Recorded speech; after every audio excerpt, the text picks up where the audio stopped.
Las intensas lluvias registradas en el Estado de México el domingo 22 de junio provocaron la saturación del sistema de drenaje y el desbordamiento de la presa Los Cuartos y el río Hondo en Naucalpan. El exceso de basura y el mal manejo de aguas residuales desembocaron en una mezcla de detergentes, químicos industriales y materia orgánica, formando una espuma que invadió varias colonias del municipio.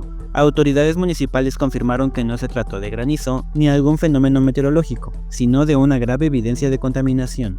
Equipos de protección civil y limpieza acudieron al lugar para auxiliar a los vecinos y contener los daños. Vecinos reportaron inundaciones menores en viviendas y automóviles atrapados. Aunque no se han registrado víctimas, el riesgo sanitario fue alto. Expertos ambientales han advertido que este tipo de espuma puede contener sustancias tóxicas, bacterias y otros agentes patógenos que pueden afectar la salud humana y animal.